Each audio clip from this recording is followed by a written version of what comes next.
que parfait après-midi dans le nom de Jésus. PC?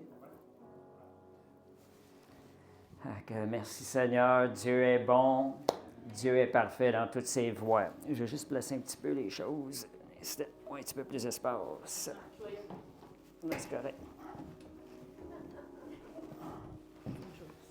On va m'enfarger. Pas tomber en terre. Merci Seigneur. On va remettre la réunion, l'enseignement entre les mains du Seigneur. Alléluia. Père Céleste, on te remercie, Seigneur, ce privilège de ta parole, Seigneur Dieu, car il y a une puissance dans ta parole. Et ta parole est une nourriture pour nos âmes. Seigneur, qu'elle puisse apporter la vie à nos âmes, Seigneur. Seigneur, qu'elle puisse rafraîchir, Seigneur Dieu, là où ça devient desséché à l'intérieur de nous, Seigneur Dieu. Seigneur, comme une plante a besoin d'eau à chaque jour, ainsi notre âme a besoin de ta parole, Seigneur Dieu, à chaque jour, Seigneur Dieu, afin, Seigneur, que nous portions du fruit, Seigneur, pour ton royaume.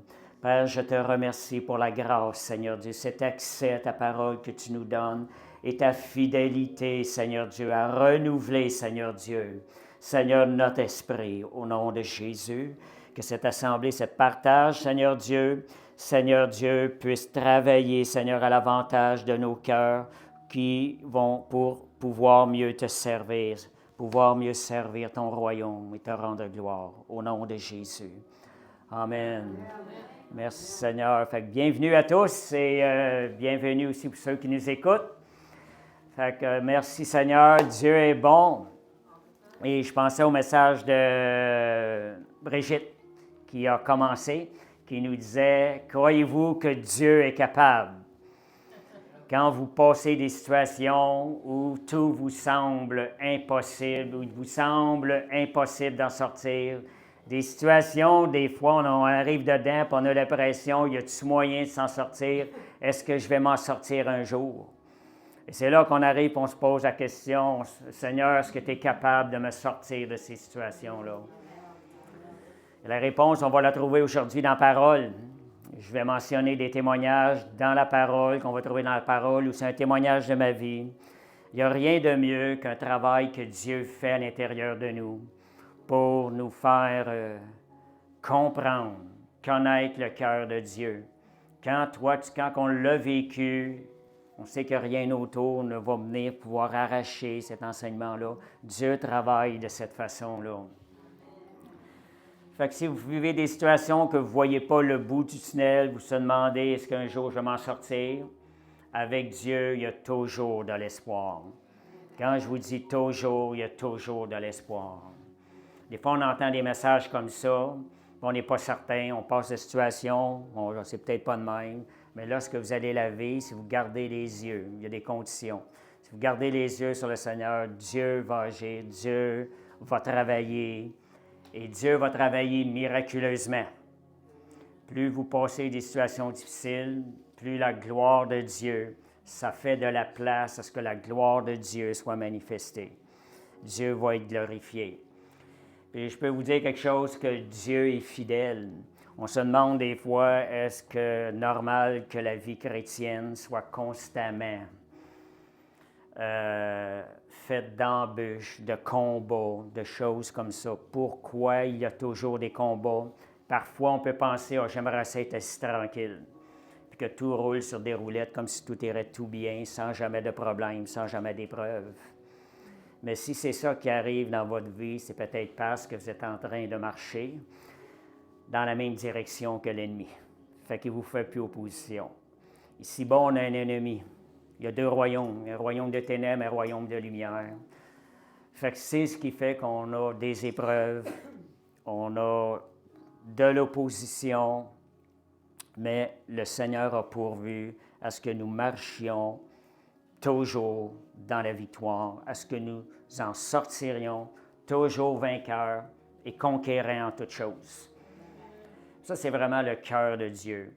Pourquoi? Une des bases de cette pensée-là, c'est que Jésus est allé à la croix. Et sa victoire a été totale, complète sur toutes les puissances de l'ennemi. Il a renversé le royaume de ténèbres. Et nous sommes participants de cette victoire-là. La raison pour laquelle on ne le voit pas tout le temps dans nos vies, c'est parce que parfois, nous ne remplissons pas les conditions pour marcher dans cette victoire-là tous les jours de notre vie. Et je peux vous dire, ce n'est pas juste une belle parole, j'en ai l'assurance. Pour moi, Jésus, lorsqu'il est allé à la croix, son sacrifice a été parfait. Sa victoire a été totale et parfaite. Parce que la perfection tient de Dieu. Dieu est parfait dans toutes ses voies.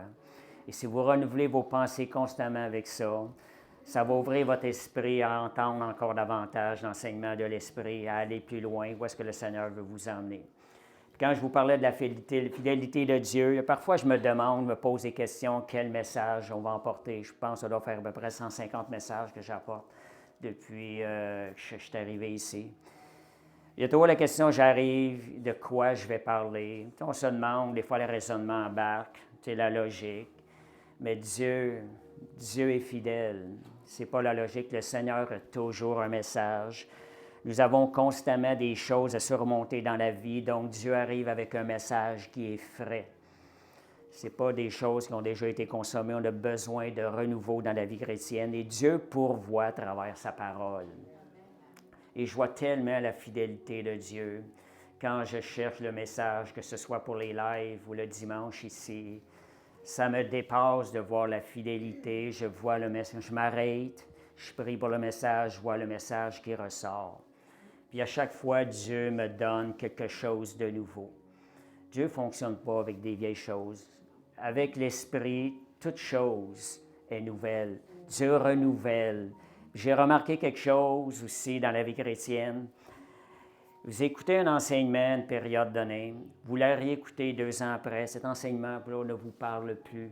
Pourquoi? Parce que le travail a déjà été fait à l'intérieur de nous.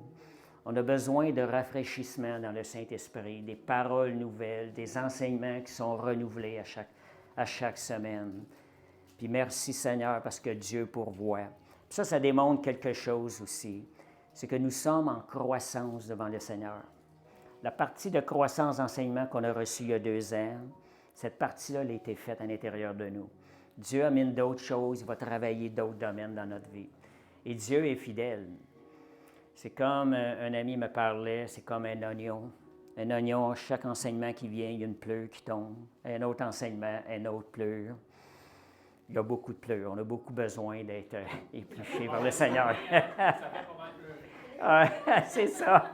Les oignons, ça fait pleurer. C'est ça qui arrive. C'est une grosse pleure qui part. C'est le Seigneur. Fait que Seigneur est fidèle, gloire à Dieu. Fait que des situations que vous pouvez passer, que ce soit des fois vous faites face à une maladie, vous combattez une maladie pendant des années, à un moment donné, vous vous demandez est-ce que je vais être capable de m'en sortir. À ce moment donné-là où vous allez chercher dans la parole, vous allez trouver, si on se base sur la parole de Dieu. Je prends cet exemple-là. Jésus est mort afin que nous soyons guéris. Il n'y a pas de condition là-dedans. Vous voyez que le sacrifice de Jésus à la croix est parfait. Moi, je ramène souvent ces choses-là au niveau de la maladie. Si vous vivez quelque chose, n'abandonnez pas. Prenez la parole, tenez ferme sur les promesses parfaites de Dieu, tout accompli. Et Dieu va vous travailler, va vous faire prospérer, même si ce n'est pas tout de suite. Moi, j'ai eu à un moment donné un problème de polype dans les narines. Pendant 9 ans de temps, je combattais dans la foi. Puis parfois, ça partait, ça débloquait. Des fois, ça avait duré même 2 mois et demi. Ça revenait pendant 1 mois de temps. Mais je n'ai jamais arrêté de combattre. Je vous dis ça pour la question de persévérer quand sur les promesses de Dieu qui sont parfaites pour nos vies. Puis à un moment donné, j'étais dans l'Assemblée, octobre 2002. Il y avait un invité qui venait des États-Unis. Et on était 800 dans la salle. Il était en avant, il dit « Dieu débouche les conduits nasales de quelqu'un dans la salle. » Moi, j'étais au milieu de la salle, au même moment qu'il parlait. Il n'a pas relâché la foi, il a juste déclaré la parole de Dieu, parce que pendant qu'il parlait, c'est en train de se produire. Il y a un grand vent qui est passé par une narine, puis est sorti par l'autre. Et là, je respirais. Du jour au lendemain, c'était fini, jamais plus c'est revenu. C'est juste pour vous dire, le Seigneur est capable, quel que soit votre besoin, persévérer. Il y en a que ça va arriver à la première prière. D'autres, ça peut prendre 90 ans comme ça m'a pris. Mais pour moi, c'est une situation qui a marqué ma vie. Des situations de même qu'à chaque fois que je revois ça, mon cœur abonde en action de grâce envers le Seigneur. Et ça, c'est l'œuvre du Seigneur. Quand Dieu travaille dans notre vie, il va y avoir des fruits qui vont nous faire abonder en action de grâce envers le Seigneur. Parfois, des gens ont de la misère à discerner ce qui est de Dieu et ce qui n'est pas de Dieu. Regardez le fruit final que ça produit dans le cœur de l'homme. Et cela va venir témoigner ce qui est de Dieu, ce qui n'est pas de Dieu. Le processus, la manière que ça s'est produit, le Saint-Esprit travaille de manière différente d'une personne à l'autre. Ce qui est le plus important, c'est le fruit au bout de la ligne. Moi, je regarde beaucoup le fruit au bout de la ligne. Quel est le fruit que ça le produit dans le cœur de l'homme? Si ça amène votre cœur en amour encore plus avec le Seigneur, ça amène votre cœur à lui donner de l'adoration, ce sont des choses qui viennent de Dieu. L'ennemi ne peut pas travailler contre eux. L'ennemi ne peut pas produire l'amour de Dieu dans le cœur de l'homme. Alléluia. Donc, si vous vivez de la stagnation spirituelle, vous avez besoin de finances, une multiplication dans vos finances, quel que soit ce qu'on vit, ce n'est pas l'argent qui est le plus important, c'est vraiment ce à quoi ça sert quand on parle de finances. Ce n'est pas qu'on est focusé sur l'argent, mais Dieu est celui qui pourvoit. L'argent est un instrument pour pourvoir un besoin dans notre vie, pas pour le cumuler. Fait que ce sont des besoins qui sont dignes de demander au Seigneur, de dire « Seigneur, je veux que tu pourvoies dans ma vie cette situation-là. Si j'ai quelque chose à changer, change-le. » Fait que le message ce matin, c'était comment amener une percée dans des situations que vous vivez. Le titre que j'ai donné, c'est le Dieu de renversement. J'ai donné ce titre-là à la prédication. On a un Dieu, vous marchez dans une direction, ça ne va pas bien, vous vous tournez vers le Seigneur, vous mettez votre foi en lui, qu'est-ce qui arrive, vous changez de situation. On a un Dieu de renversement. Là, vous marchez vers la bénédiction. C'est un Dieu qui, du jour au lendemain, peut changer des situations dans votre vie. Puis pourquoi j'apporte ce message-là? C'est justement pour qu'on ait la pensée ouverte à cela. Ouvrez notre esprit à ce que Dieu, Seigneur, tu es encore plus grand que ce que j'aurais pensé. Dieu, tu es capable. Et le but de l'enseignement, c'est ça ce matin. C'est quelque chose que moi, j'ai appris par l'expérience aussi. Je vais témoigner un petit témoignage de mon expérience aussi.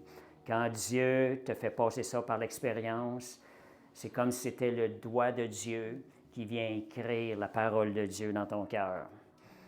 J'ai souvent prié quand j'étais au début de ma vie chrétienne, « Seigneur, je veux que ta parole soit écrite dans mon cœur par ton doigt. Je veux qu'elle soit écrite. » J'avais un verset qui nous parlait de David. C'est un désir de mon cœur, mais je vois que Dieu a écrit sa parole dans mon cœur. Dieu me rappelle, il me fait vivre aussi des choses. Donc, Dieu a déjà pourvu à la croix, à une percée. Ce qu'on dit en anglais, le mot en anglais est encore plus tranchant. Le mot breakthrough. Cherchez le mot breakthrough en anglais, on voit ça, c'est tranchant, c'est vraiment une percée, une situation qui est de telle manière, puis un breakthrough, c'est qu'elle change complètement. Donc, Dieu a déjà pourvu à la croix, en Jésus, pour chacune de nos situations. Il n'y a pas... Ça, matin, je repense à ça, là. C'était une autre chose un matin en préparant l'étude. Je voyais, je trouve ça merveilleux. Toutes les situations, les épreuves qu'on a vécues jusqu'à présent et qu'on va vivre encore. On sait qu'on est responsable des fois des chemins, par nos décisions, des épreuves qu'on va avoir à vivre. Mais toutes les épreuves qu'on va avoir à vivre, qu'on a déjà vécues, qu'on va avoir à vivre, vous savez quelque chose, Dieu, dans son infinie omniprésence et omniscience, savait déjà toutes ces choses-là. Je dirais dans son omniscience. Dieu connaissait nos décisions, connaissait les épreuves que nous allions avoir affrontées. Pourquoi que je dis ça? Parce que Jésus était Dieu, est Dieu. Et lorsqu'il est allé à la croix, cette connaissance, cette omniscience-là était en lui. Il savait pourquoi il allait. Il allait à la croix pas seulement pour les choses prédéterminées, mais sachant toutes les oppositions que nous allions à faire face, il les savait déjà. Il est allé les combattre. Il est allé chercher la victoire pour chacune des épreuves que nous avons à vivre aujourd'hui. Donc, il y a une victoire qui est déjà prête dans le ciel, dans le troisième ciel, à laquelle Jésus est allé combattre et nous a préparé une victoire pour nous. On va voir tantôt comment aller chercher cette victoire-là dans les situations de notre vie. Et je vous donne aussi la maladie. Je parlais de la maladie aussi par rapport à ce que Jésus connaissait déjà. Ça, j'en ai déjà parlé. Toutes les maladies possibles que les hommes auront à affronter, la solution, la réponse, l'organe qui a besoin d'être mis à neuf, qui a besoin d'être transplanté supernaturellement. Avant même que ces choses-là soient arrivées dans la vie des croyants à la suite du sacrifice de Jésus. Jésus il est déjà allé mourir sur la croix. Et ces organes-là ont été créés et placés dans une chambre dans le troisième ciel, prêts à être réclamés au moment où vous en auriez de besoin. Jésus, dans son omniscience, savait ces choses-là. Il savait pourquoi il allait mourir à la croix. Il a vaincu l'ennemi. C'est des choses pour vous rassurer, il n'y a pas un problème qui peut vous arriver dans votre vie qui va être trop gros, que le Seigneur n'aura pas payé le prix à la croix, que le Seigneur n'aura pas pourvu à la croix du Calvaire. Et le fait d'en parler demain, ça va nous permettre de s'arrêter aux situations qu'on va avoir à vivre. Je vais vous parler de l'histoire de Joseph ce matin. C'est une histoire qui va refléter un peu, on va voir le caractère de Dieu, le Dieu de renversement dans cette situation-là. Joseph a passé des épreuves incroyables dans l'Ancien Testament. Joseph était le fils de Jacob, Israël, nommé Israël. Fait que ce qui est arrivé dans l'histoire de Joseph, si on regarde son vécu, Joseph était aimé de son père plus que tous les autres. Ils étaient 12 fils. Et parce que Joseph était le fils de Rachel, la femme qui l'a travaillé 14 ans pour le marier, il a eu 2 enfants aussi de Rachel, Joseph et Benjamin. Fait que Jacob avait un amour qui était plus grand pour Joseph que tous les autres frères. Fait que les autres frères voyaient ça. Et ça l'incitait à la haine. Ils n'aimaient pas ça. Joseph avait même eu une robe de couleurs multiples. Et qu'aujourd'hui, c'est différent. Aujourd'hui, on a accès à des couleurs beaucoup plus qu'avant. Mais dans ces périodes-là, c'est quelque chose qui était d'une valeur qui était très grande. Jacob avait donné à Joseph une robe, ce qui démarquait encore plus la différence qu'il faisait avec les autres frères. Fait que tout ça emmenait les autres frères à alimenter la haine à l'intérieur d'eux. Et c'est l'être humain qui est comme ça. On se compare aux autres. On va évaluer notre bénédiction par rapport à la bénédiction de l'autre, plutôt à regarder de qui vient la bénédiction. Moi, je voyais ça sur mes enfants, des fois. Tu vas avoir, on va dire, tu as 2 bonbons là, tu en as 2 là, tu vas en donner un, 2, 1, 2, 1. Si tu en as 5, qu'est-ce qui arrive? Ils oublient la bénédiction des 2 bonbons qu'ils ont, ils vont regarder l'autre qu'ils n'ont pas eu. Je ne sais pas si vous avez remarqué ça. Je faisais remarquer ça à mes enfants des fois. Je voyais là-dedans comment l'être humain, et comme Caïn et Abel, c'était la même chose. Caïn considérait l'offrande qu'il fait, la valeur de son offrande qu'il faisait à Dieu en fonction de l'offrande d'Abel. C'est pas de Dieu. L'être humain, quand vous avez tendance à vous comparer aux autres, faites attention, sortez ça de vos vies. Vous avez des comptes à rendre avec Dieu, on est tous différents. On n'a pas à se comparer à quelqu'un. C'est normal qu'on ait des combats, on se compare à d'autres. lui a plus que moi, ah, lui il est plus capable que moi. C'est pas du Seigneur cette pensée-là. Il faut vraiment sortir l'idée de se comparer aux autres. C'est une idée qui fait partie de l'homme corrompu, qui n'est pas conscient de sa nature unique devant Dieu. Donc, Joseph, pour continuer, Joseph a eu 2 songes. Et dans les 2 songes, l'explication était que son père et sa mère et les frères iraient un jour se prosterner devant lui, que Joseph serait celui qui les gouvernerait. Donc, lorsqu'il a raconté ça, il était jeune, ça l'a encore activé la haine. Ça a encore augmenté la haine des frères envers Joseph. Puis, la continuité de ça, avec tout ça qui nourrissait, Joseph allait même surveiller ses frères. Déjà étant jeune, il rapportait à leur père quand les frères n'obéissaient pas. Fait que toutes ces choses-là augmentaient la haine, la différence. Et jusqu'à un moment donné, ses frères, ses propres frères, prennent la décision de vouloir le tuer. On va le tuer, on va s'en débarrasser. Imaginez-vous des frères qui veulent tuer, 11 frères qui veulent tuer un de leurs frères. Je dis 11, peut-être pas les 11 exactement, mais un plan a été fait pour le tuer. Pourtant, Joseph n'avait rien fait de mal. Il avait hérité la bénédiction, beaucoup de bénédictions dans sa vie, mais il n'avait jamais rien fait de mal. Fait que ce qui est arrivé, ils ont dit tuons-le. Un des frères Ruben qui est arrivé a voulu le préserver, il lui a dit non, on ne le tuera pas, on va plutôt le mettre dans une citerne. Puis finalement, les frères l'ont vendu comme esclave à des Madianites qui passaient là. Comment est-ce qu'on dit ça? Ils les ont vendus aux Ismaélites, pas les Madianites.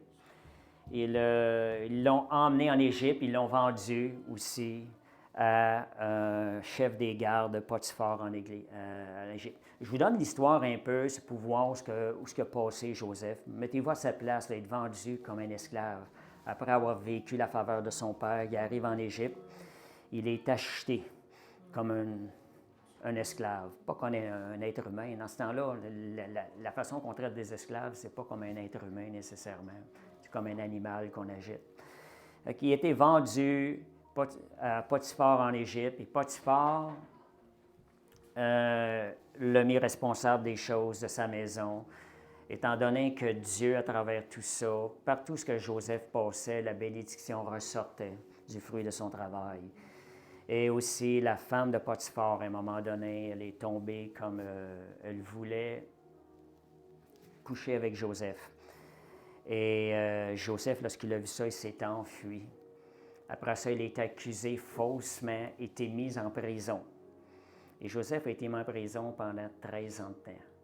Pensez-vous. Puis quand je relisais ça ce matin, l'histoire de Joseph, une chose que j'ai remarquée, je n'ai pas trouvé aucun endroit où ce que Joseph avait de la médisance, où ce que Joseph avait de l'amertume, où ce que Joseph critiquait le plan de Dieu.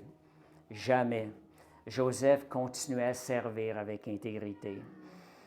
Et Dieu bénissait Joseph partout ce qu'il passait.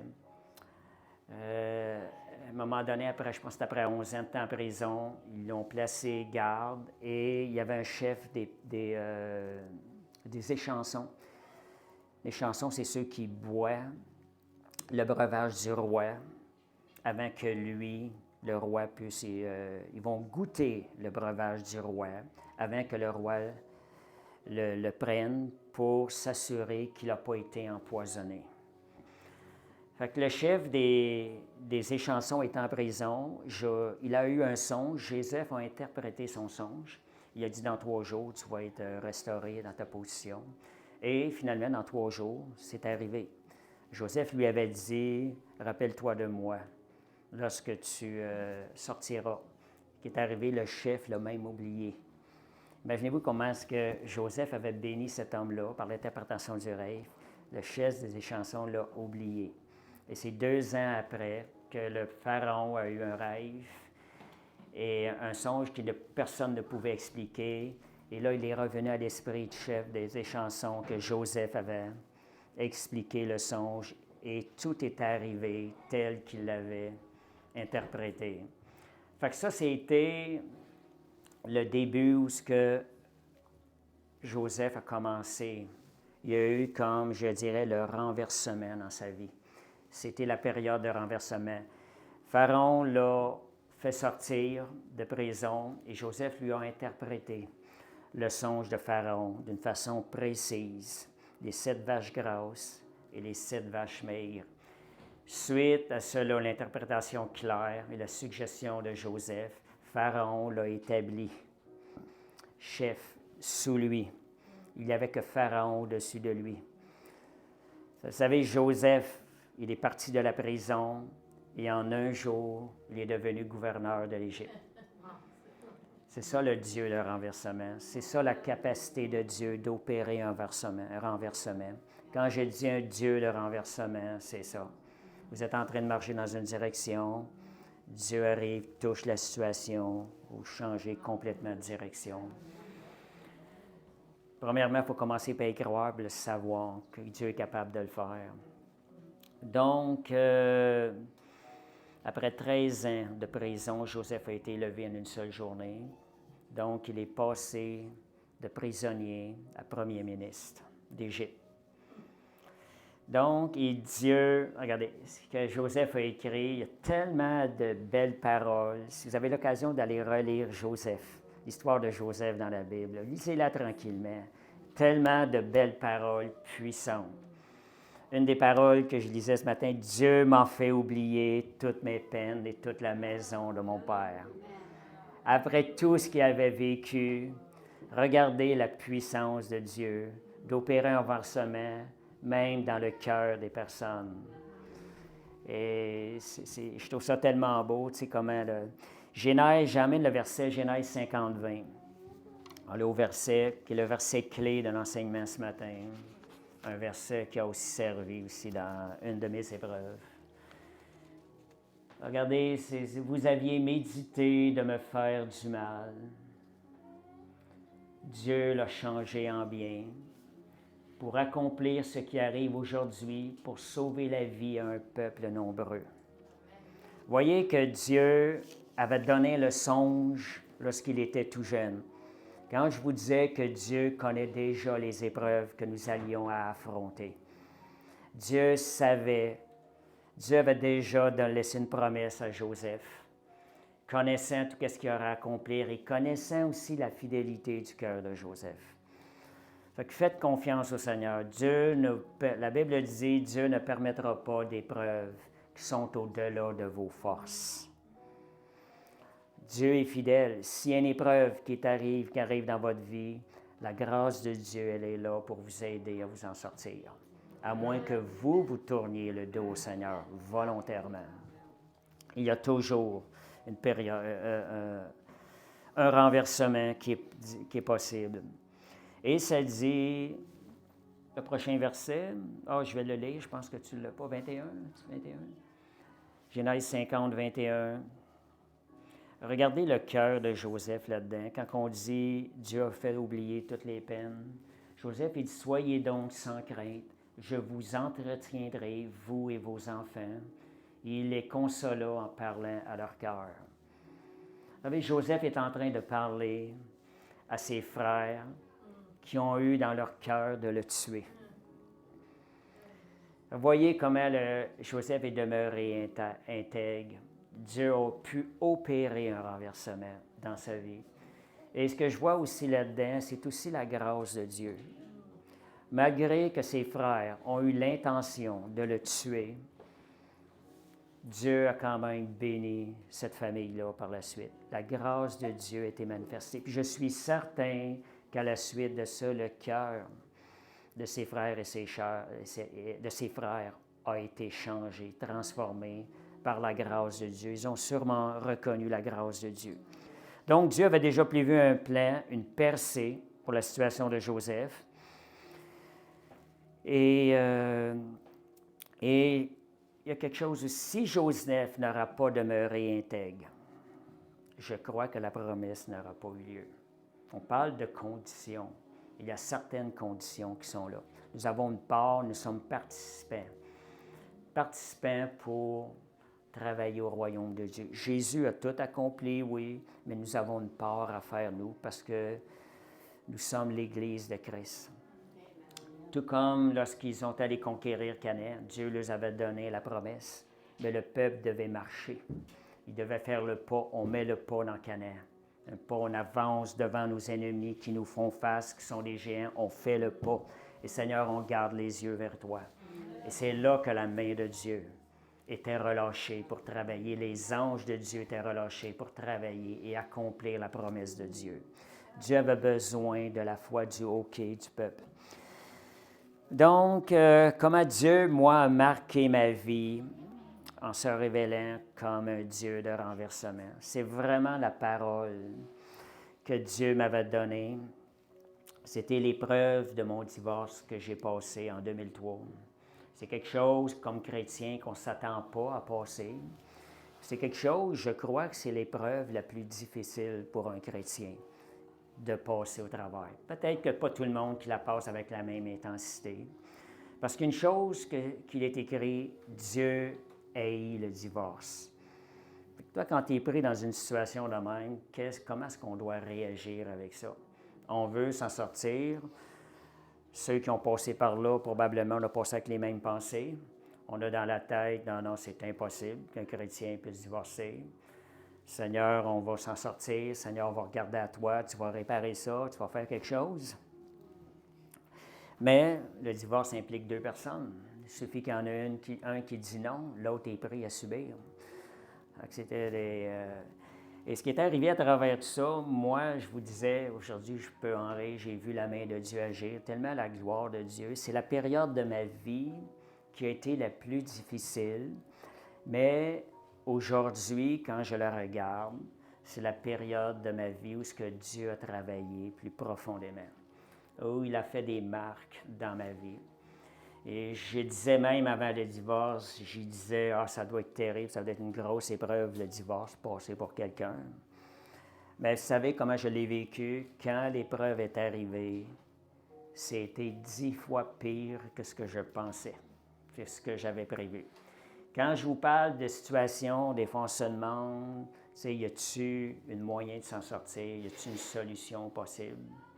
Aujourd'hui, je peux dire oui. Mais on s'en pose des questions dans ce temps-là. Parce que le moment, quand c'est arrivé, je vous donne un peu comment c'était un moment difficile. Mais dans ces moments difficiles-là, on a parfois l'impression que Dieu nous a abandonnés, qu'il n'est pas là. Mais ce sont les moments, comme on voit sur des images, des fois dans le sable, des pas dans le sable. Ce sont des moments où on ne voit que deux pas. C'est parce que Dieu est en train de nous porter dans ces situations-là. Puis moi, quand c'est arrivé, dans ma tête, ça va se régler, d'ici 3 semaines, on réglait ça. J'étais mis à prier et je priais 5 heures. Je priais j'arrivais le soir, je priais jusqu'à minuit. Impossible de dormir avant minuit. Je combattais au bout dans la prière. Puis je me disais, il y en a même qui m'avait offert du pot. Je dis, non, je touche pas à ça, là, tu sais. Le gars, ce que je restais, il en fumait un peu, je m'étais retiré. Puis, mais je combattais. Puis là, je dis, comment ça se fait? J'ai dit que ça ne marche pas, je ne suis pas capable d'avoir la victoire. Je vivais comme une genre d'angoisse. Je combattais, puis je ne comprenais pas. Je combattais avec la parole, déclaration en prière. À minuit, à 3 heures, c'est tout ce que je pouvais dormir. Je dormais à 3 heures, c'est comme un son de cloche. Je me réveillais, je me mettais à prier jusqu'à 3 à 6 parce que j'allais travailler dans le jour. Fait que c'était une période de combat. Et je vous avoue, franchement, je ne comprenais pas comment ça se fait que je n'étais pas capable d'avoir la victoire sur toutes ces choses-là. Je combattais parce qu'il y avait une angoisse qui était sur moi. Ça a duré peut-être 2 semaines.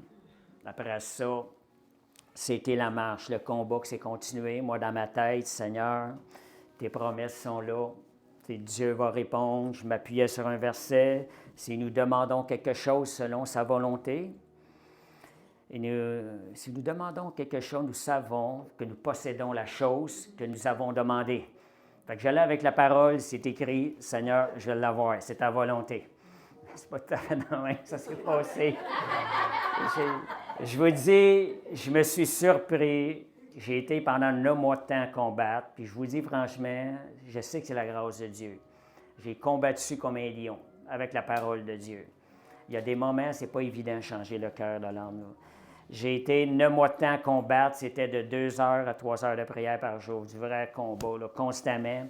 Puis je vais vous dire quelque chose, que chaque journée, quand arrivait le début de la journée, c'était pareil, j'avais besoin de nouvelles mannes du Seigneur.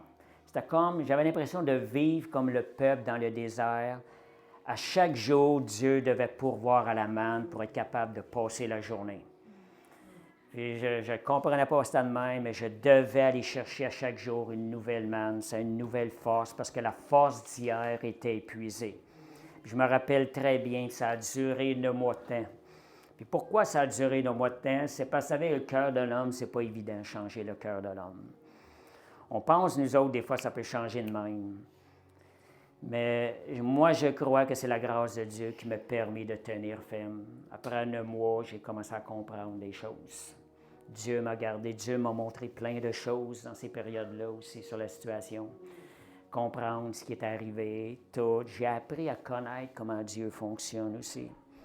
Et ce qui est arrivé, quand j'étais arrivé dans cette situation-là, je vous parle de renversement, il y avait une pensée dans ma tête qui était là. Et cette pensée, j'ai dit, Seigneur, j'ai dit, j'accepterai jamais que cette situation de divorce m'éloigne de toi. J'ai dit, jamais j'accepterai ça. Je vais réclamer, Seigneur Dieu, que cette situation-là m'emmène plus haut avec toi, plus près de toi. Puis je vous dis, cette pensée-là était là à l'intérieur de moi. Je l'ai eu pendant 9 mois de temps à combattre avec cette pensée-là. Et je suis resté là. Après 9 mois, j'ai commencé à m'en sortir un peu, commencé à me placer.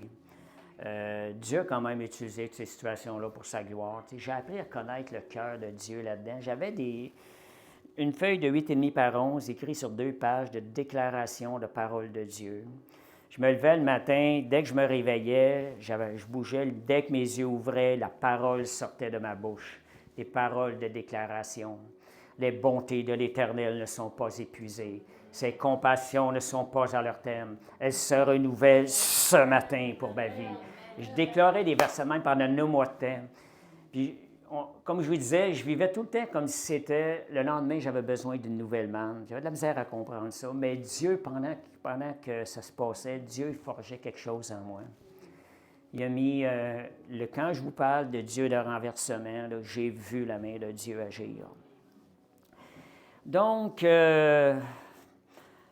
j'étais comme en mode survie spirituelle. Donc, merci Seigneur. Alléluia. Non, c'est pas le bon. C'est celui-là. Excusez. Après 6 ans que c'est arrivé, j'ai reçu un rêve de renversement. Et la misère à dire, Dieu est tellement bon. Dieu m'a donné un songe.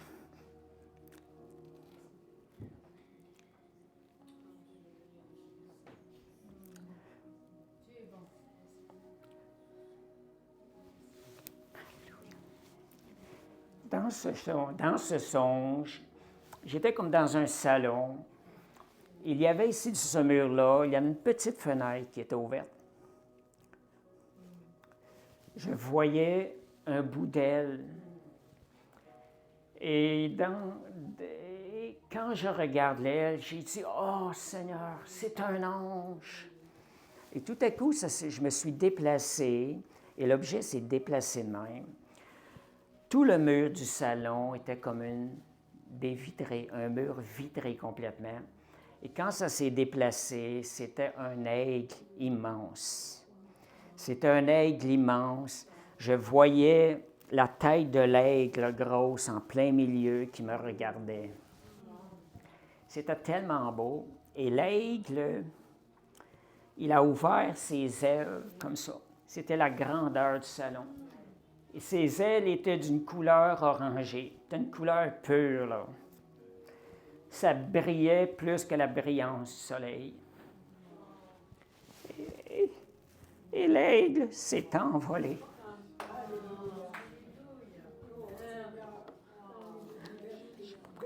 Excusez-moi, je ne sais pas pourquoi je la misère à le dire. Et j'entends le Seigneur qui me dit clairement, il dit, je te donne l'envol de l'aigle. Et le Saint-Esprit me rappelait un message, c'était Isaïe 40, ceux qui se confient en l'Éternel renouvellent leur force.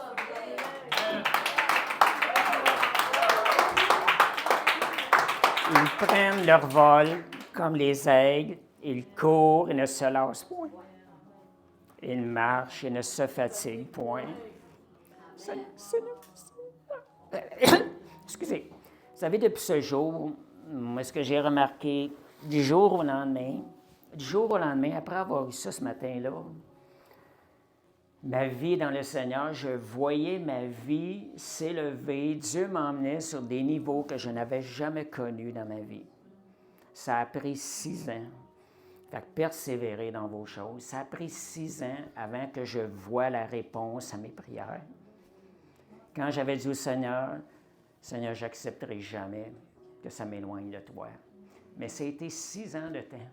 Puis à partir de ce jour-là, pendant 2 ans consécutifs, je voyais tout le cheminement où ce que Dieu m'emmenait plus haut. Il me faisait vivre des choses, des niveaux que je n'avais jamais vécu dans le Seigneur. Quand je vous dis Dieu de renversement, c'est ça que je veux dire. Dieu est tellement fidèle. Et petite chose drôle, ça c'est un niveau-là aussi, excusez, c'est que moi j'écoutais les gens qui parlaient des animaux dans la Bible, comment ça les bénissait. Oh, moi je suis touché par le lion, moi je suis touché par ça. Puis moi je dis au Seigneur, j'écoutais ça, c'est drôle, moi l'aigle, ça me dit absolument rien. Je n'ai jamais compris pourquoi, ça me dit rien l'aigle. Mais je vous dis, depuis ce jour-là, l'aigle, c'est l'animal qui me parle le plus. Je me vois un peu comme ça dans l'esprit. Petit à petit, le Saint-Esprit m'emmène plus loin. Fait que merci Seigneur, alléluia. Fait que je vais vous emmener des exemples dans la Bible où ce qu'on va voir aussi des renversements, ce qu'on a vu des renversements. Des exemples dans la Bible. Esther 4, versets 14 à 16. Maintenant, l'épreuve est passée, on est plus sérieux. Esther 4, 14 à 16. Regardez comment les situations. Car si tu te tais maintenant, le secours des délivrances, juste pour vous mettre en situation, un ennemi avait fait un décret avec le roi pour qu'une telle journée spécifique, il y ait une attaque directe sur les Juifs pour les éliminer. Et quand les Juifs ont appris ça, bien, en voulant dire, qu'est-ce qu'on va faire? La mort, nous est certaine. Mais on va voir ici le renversement. Fait que Esther était avec le roi, était une des femmes du roi. Fait qu'elle, on va le lire. Si tu t'étais maintenant, le secours de délivrance surgiront d'autre part pour les Juifs, et toi et la maison de ton père, vous périrez. Et qui sait, ce n'est pas pour un temps comme celui-ci que tu es parvenu à la royauté. Prochain verset. Esther envoyait dire à Mardoché, verset 16, « Va, rassemble tous les Juifs qui se trouvent à Suse, et jeûnez pour moi, sans manger ni boire, pendant 3 jours, ni la nuit ni le jour. Moi aussi, je jeûnerai de même avec mes servantes, puis j'entrerai chez le roi malgré la loi. Si je dois périr, je périrai. » Fait qu'Esther, elle devait risquer sa vie. Mais ses yeux ont été portés vers le Seigneur. Le Seigneur était capable de changer une situation. Ce jour-là avait été décrété pour éliminer, faire périr le peuple juif. Qu'est-ce qui est arrivé lorsque ce jour est arrivé? Je vais juste mentionner un petit peu plus sur le verset. Esther est allée vers le roi. Elle lui a révélé qu'elle était juive. Et le décret qui avait été passé. Le roi a été choqué, il a bien reçu Esther, il a été choqué, il lui a donné l'autorisation, il a comme donné une solution, quelque chose qui est arrivé. Un droit au peuple juif de se défendre contre leurs attaquants. Et lorsque ce jour est arrivé, c'était le contraire qui s'est passé. Ce sont les Juifs qui ont pris leur place, le peuple hébreu. Fait que vous voyez que Esther est devenue reine au bon moment pour sauver son peuple. Donc Dieu a opéré un renversement. Dieu connaissait toutes choses d'avance. Dieu savait l'épreuve qui devait passer le peuple juif. Il avait déjà prévu, il avait envoyé Esther vers le roi quelques années auparavant, justement, pour qu'elle soit un objet de salut pour le peuple. Ça, j'aime ça entendre, de savoir que Dieu connaît déjà toutes les épreuves que vous avez pourvues et que Jésus a payé, que vous soyez victorieux dans chacune de vos épreuves. Puis, une autre petite chose par rapport à ça, je vous parlais tantôt que si Joseph n'avait pas demeuré intègre, il n'aurait peut-être pas vu la victoire.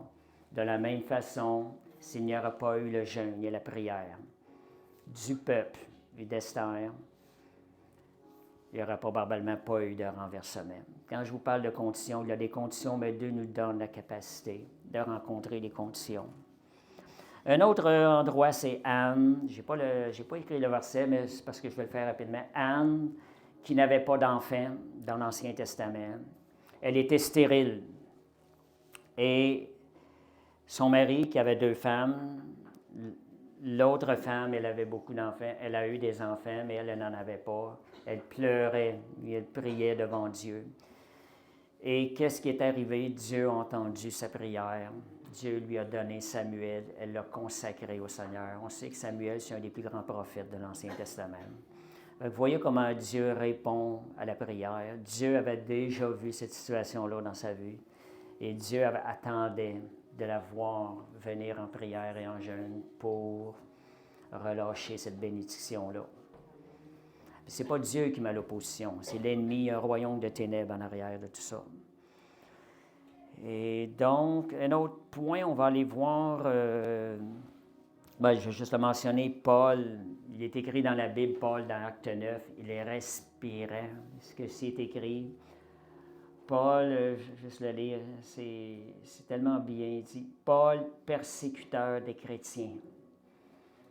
Il respirait, ça dit, cependant, Paul, Saül, à ce moment donné-là, respirait encore la menace et le meurtre contre les disciples du Seigneur. Paul respirait la menace et le meurtre. Voyez comment Dieu peut changer Paul de persécuteur de chrétiens. Il est devenu un des apôtres les plus puissants. Puissant en puissance, puis en esprit. Paul est allé même au 3e ciel. On voit la grâce de Dieu. Dieu a la capacité d'opérer des renversements dans le cœur des personnes. Si vous priez pour des gens de votre famille, croyez, Dieu est un Dieu de renversement. Seigneur, je demande, j'ose demander, je veux voir cette chose-là arriver. Et si vous tenez fidèle, Dieu va le faire parce que c'est sa volonté. Posez-vous la question, Seigneur, c'est-tu ta volonté qu'elle s'est sauvée, cette personne-là? Jésus est mort pour toutes les personnes. Son sacrifice a été offert à tous. Donc, c'est la volonté de Dieu que tous soient sauvés. Il faut le réclamer.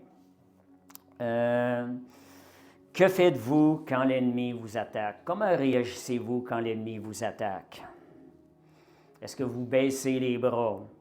Est-ce que vous dites, « Oh non, là, regarde, je ne suis plus capable de rien faire. » Comment devons-nous réagir? Je vous rappelle que c'est un ennemi qui a déjà été vaincu.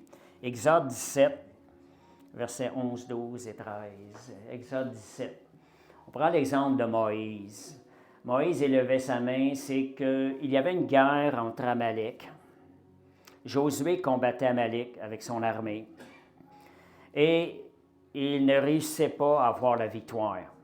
Moïse, pendant ce temps-là, était sur la montagne et il intercédait.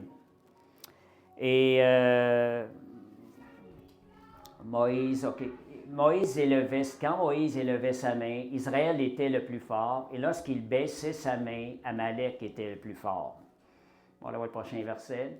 Les mains de Moïse étant fatiguées, ils prirent une pierre, qu'ils placèrent sous lui, et il s'assit dessus. Aaron et Hur soutenaient ses mains, l'un d'un côté, l'autre de l'autre, et ses mains restèrent fermes jusqu'au coucher du soleil.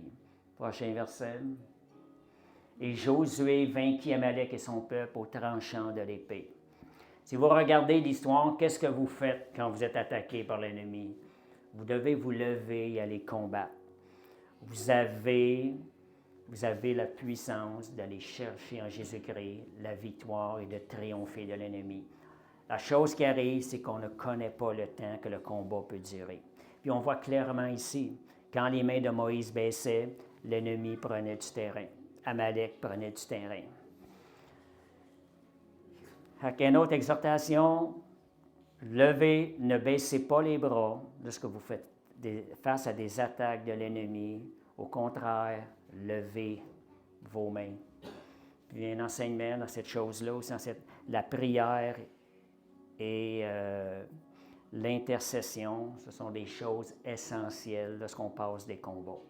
On le voit dans... Et aussi le soutien des frères et des sœurs dans la prière. On n'est pas tout seul, on est une Église ensemble, combattons les uns pour les autres. C'est bon de s'informer quand quelqu'un passe une épreuve difficile. On combat ensemble. Moïse était aidé d'Aaron et de Hur. Sans le soutien d'Aaron et de Hur, Amalek aurait vaincu. Josué aurait été vaincu.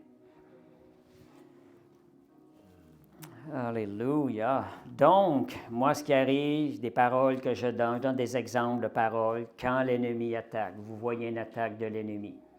Et je vous dirais que je le fais presque à tous les matins, ça. Parce que vous savez, l'ennemi prépare les attaques dans la nuit. Il se positionne, l'armée de l'ennemi se positionne dans la nuit, ces petites heures du matin. L'ennemi est appelé le royaume de ténèbres. Nous, ce qui arrive, c'est à nous le matin en se levant, puis d'aller déranger les attaques de l'ennemi au moment qu'il est en train de s'installer. Ce n'est pas le temps de s'installer, de s'armer pour combattre après que l'ennemi est déjà tout placé pour attaquer. C'est une stratégie d'aller défaire les plans de l'ennemi pendant qu'il est en train de le faire. Et donc, moi, j'ai des paroles que je relâche, tout assignement de l'ennemi. Je les cancelle, je les annule par le sang de Jésus. Et je ne laisse pas juste ça là-dessus. Pour chaque attaque de l'ennemi, je réclame une double bénédiction. Fait combattez de façon à ce que l'ennemi ait une double défaite. Ce sont des façons de faire qui vont vous emmener des renversements dans votre vie. N'abandonnez jamais une situation en pensant qu'il n'y a pas de solution. Seigneur a pourvu à ce que nous marchions une vie de victoire tous les jours de notre vie. 2 Rois 13, 18 à 19. Il y a un genre d'enseignement, je ne sais pas que j'ai 100% raison, le genre d'enseignement que j'ai bien de la misère à entendre. Quand j'entends le mot « acceptation », j'ai bien de la misère avec ça. Vous voyez des gens qui sont malades, acceptent ta maladie.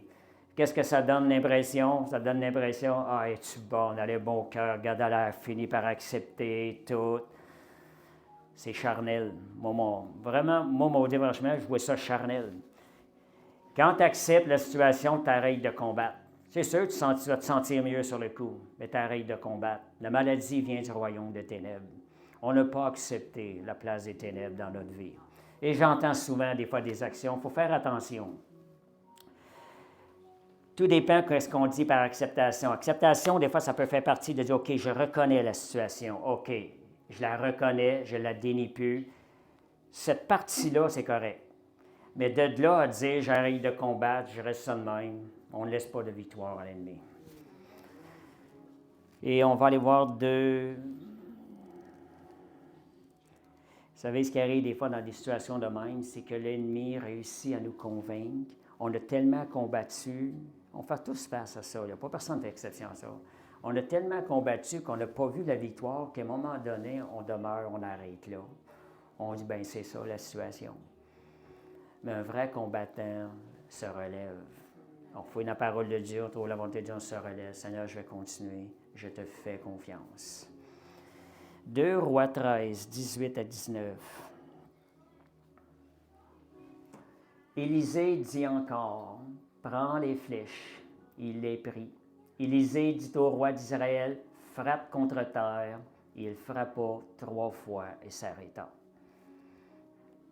L'homme de Dieu s'irrita contre lui et lui dit, il fallait frapper 5 ou 6 fois.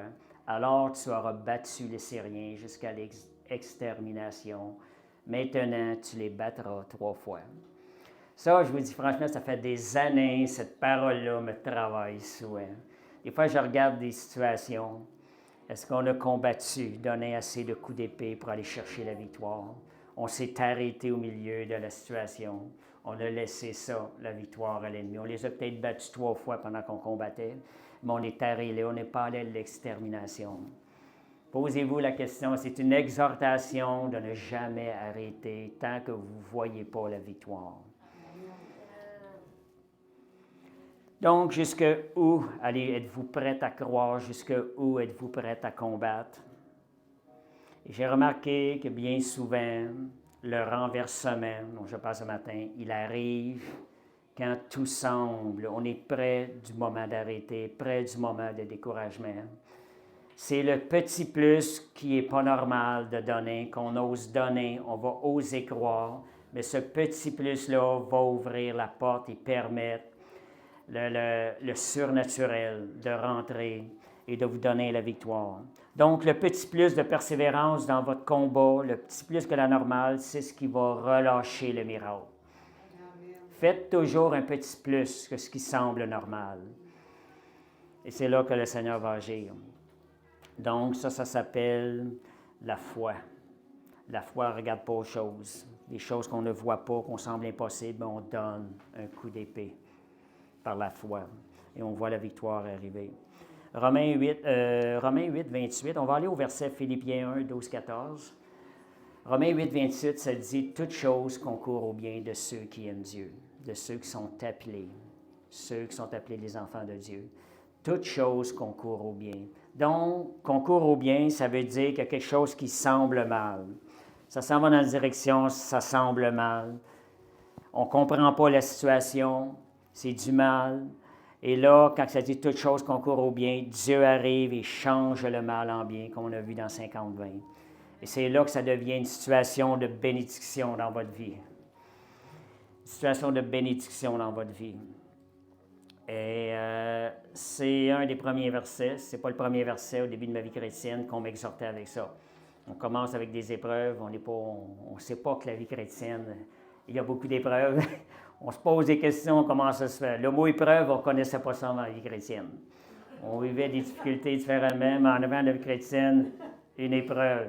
Aïe aïe, c'est ça la vie chrétienne. Sûrement qu'on passe tout comme ça, puis je m'en rappelle très bien, les 4 premiers mois. Période comme ça, comme ça. Une autre période, OK, je me remonte. M'en donnant encore, tombe comme ça, là, découragé. Pendant 4 mois de temps, je vivais des périodes de même, découragement. À un moment donné, je commence à réaliser, ça me donne quoi d'être découragé? Je me rends compte quand je redescends, je remonte. Fait que pourquoi pas rester toujours haut? Après 4 mois, j'ai réalisé ça, j'ai arrêté de me laisser avoir par le découragement. Quand tu es découragé, t'arrêtes, là tu stables. Mais c'est la grâce de Dieu qui vient te chercher et qui te remonte. Fait que c'est ça, mais aujourd'hui, on sait qu'on a l'ennemi est notre opposant, on a un ennemi, c'est ce qui arrive. En parlant comment Dieu change ce qui semble mal, la puissance de Dieu de changer le mal en bien.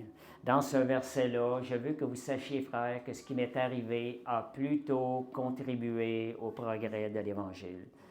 Voyez, Paul, après avoir vécu, peut témoigner comment Dieu a pris le mal, il l'a changé en bien. Et pour ça, pour que Dieu le prenne, il faut que vous lui remettez dans ses mains, vous lui laissez. Vous n'êtes pas là en train de le reprendre et de le reprendre. Oh, Seigneur, je remets ça entre tes mains. Seigneur, je remets ça entre tes mains. Je te fais confiance. Je te fais confiance. Dieu dit, on ne l'entend pas, mais le Seigneur est là. Lâche-les. Le Seigneur ne peut pas rien faire si nous, il n'a pas relâché. Puis vous savez, je me rappelle de ça, j'ai vu dans une vision aussi, la main de Dieu était là, grande main, et la situation était remise. Pendant 2 mois, j'ai prié cette prière-là, Dieu m'a montré, et la grâce de Dieu est venue sur moi, me faire relâcher l'épreuve, et Dieu a refermé ses mains. Je ne pouvais, quand je voulais la reprendre, il ne permettait pas que je la reprenne. Fait qu'on permet, puis Dieu a opéré un miracle dans cette situation-là que je passais aussi. Fait que Dieu a la puissance, lorsqu'on lui remet dans ses mains, de changer le mal en bien. Et ça dit dans ce verset-là, je veux que ce qui m'est arrivé a plutôt contribué au progrès de l'Évangile. Verset, Paul est en prison en passant à Philippe. Fait qu'il est en train de dire ce qui est arrivé. En effet, dans tout le prétoire et ailleurs, nul n'ignore que c'est pour Christ que je suis dans les liens en prison. Et la plupart des frères dans le Seigneur, encouragés par mes liens, ont plus d'assurance pour annoncer sans crainte la parole. Ce qui semblait être négatif, d'être lié dans les liens en prison, être un obstacle pour que l'Évangile se répande. Paul vient de témoigner, c'était plutôt une occasion pour répandre davantage l'Évangile. Fait que voyez comment Dieu a la puissance de changer le mal en bien. C'est un verset que je me sers beaucoup, parce que ce verset-là, comme je vous disais tantôt, a été écrit dans mon cœur durant l'épreuve de 9 mois. Dieu change le mal en bien. Il a la puissance. Philippiens 1, 19. Pour continuer avec ce verset-là. Car je sais que cela tournera à mon salut grâce à vos prières et à l'assistance de l'Esprit de Jésus-Christ. Ça, c'est la suite du verset qu'on a lu tantôt. Comment est-ce que Dieu a pu opérer un miracle, transformer le mal en bien, grâce à vos prières et à l'assistance de l'Esprit de Jésus. C'est les conditions. Je vous parlais tantôt qu'il y a des conditions des fois à remplir, mais nous avons une partie à faire, nous. Donc, pour terminer, concernant le Dieu de renversement, c'est toutes des choses, beaucoup de choses m'ont été enseignées durant ces 9 mois-là, qui ont marqué vraiment ma vie. Je vous parlais tantôt, désirez-vous avoir des percées dans votre vie qui vont devenir des marques dans votre vie. Vous n'oublierez jamais ça, ça va devenir quelque chose qui va venir comme une force dans votre vie, vous aider dans les épreuves. Et vous savez, la chute d'Adam, je ne sais pas comment vous voyez ça, la chute d'Adam. Comment vous voyez ça? Est-ce la pire erreur qui a pu arriver dans le monde? C'est probablement la pire erreur de l'homme qui est arrivée dans l'homme. Mais vous savez, Dieu a pris cette erreur-là, il l'a changée en bien. Je me rappelle quand j'ai eu ça, j'étais assis à une table avec des amis, ça m'est venu à l'esprit, « Wow, Seigneur, c'est glorieux! » Comment peut-on dire qu'à travers cette erreur-là, il en est ressorti du bien? Qu'est-ce que ça l'a produit? Le fait qu'Adam a chuté par le péché, il a emmené toute l'humanité dans le péché. Comment est-ce que Dieu a pu transformer ça en bien? Le Seigneur m'a montré, sans la chute d'Adam, la grâce, la grandeur de la grâce et de la bonté de Dieu n'aurait jamais pu être connue et manifestée dans les cieux et sur la terre. Parce que la grâce, c'est Dieu qui donne quelque chose qu'on ne mérite pas. À travers cette chute-là, Dieu a prévu un plan renversement, un plan B que je dirais, un plan pour renverser la situation. L'ennemi a été défait une fois pour toutes. Il va de son plan, ses jours sont comptés.